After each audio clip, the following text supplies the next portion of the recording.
Well, it appears Sony is once again back at trying to develop a Sinister Six movie. I think the writing for this project has been on the wall for a really long time, and it's not the first time they've tried to do it, but this time they have some actual characters in play. Let's talk about what's going on, who it's from, and why the Sinister Six might actually assemble this time.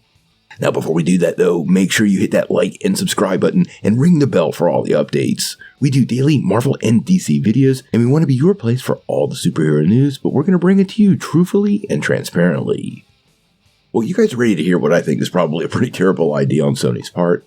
Now, if you jump in the time machine and go back to the mid-2000s, Sony was trying to put together a Sinister Six movie, spinning it out of The Amazing Spider-Man. If you remember, at the end of that film, we got a peek into Oscorp, and all those variant Spider-Man villains were pretty much set up to appear. Now, the wheels fell off that franchise, and Sony ended up selling Spider-Man over to Marvel to see Tom Holland make his first appearance in 2016, Captain America Civil War. And in case you didn't know, that was actually the year Sinister Six was supposed to drop in theaters.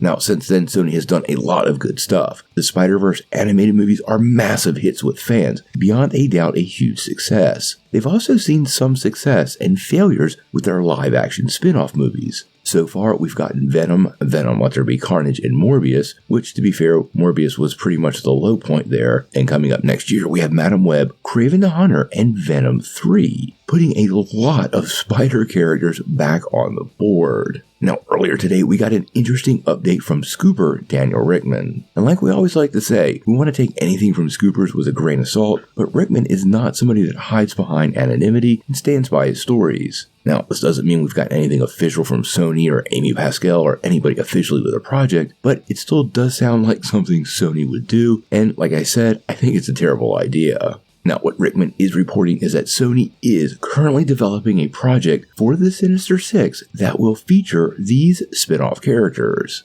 Now, to be fair, Sony has a lot of characters here. So far, we've seen Venom, Carnage, who, whether he's alive or not, is up in the air, Morbius. We know the Vulture joined the Sony Spider-Man universe at the end of Morbius. We've got Kraven the Hunter, who's in his own film, and he's going to be taking on the Rhino. And then, of course, Ezekiel Sims, who will be the villain in the upcoming Madam Web movie.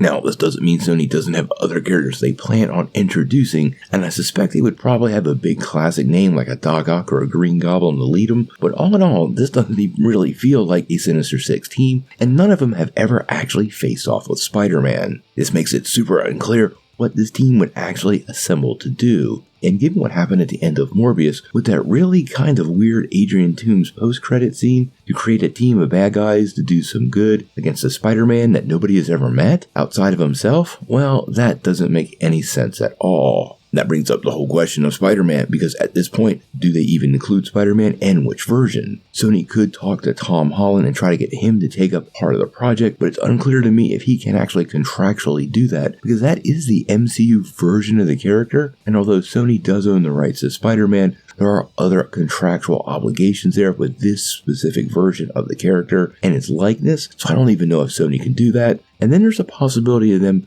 returning to an older version of Spider-Man like Andrew Garfield, which I know a lot of fans would be interested in, but the big question there is whether Garfield would want to do it. Or else also the possibility they could just cast a new Spider-Man, which would be even more confusing, or go right to a live-action version of Miles Morales, also adding another layer of confusion to the whole mess they have going on over there. Now, I want to be excited about a Sinister Six movie. They've been one of the best villain team-ups since they first appeared way back in 1964, but it feels like Sony is really grasping here, trying to cobble together something that hasn't worked so far, and taking a bunch of broken pieces that didn't work in the first place, putting them all together on screen, and that just sounds like an expensive disaster that will push more fans out of the theater and make selling the good superhero projects a lot harder. If the Sinister Six really is coming to life, well, I guess we're gonna have to wait and see.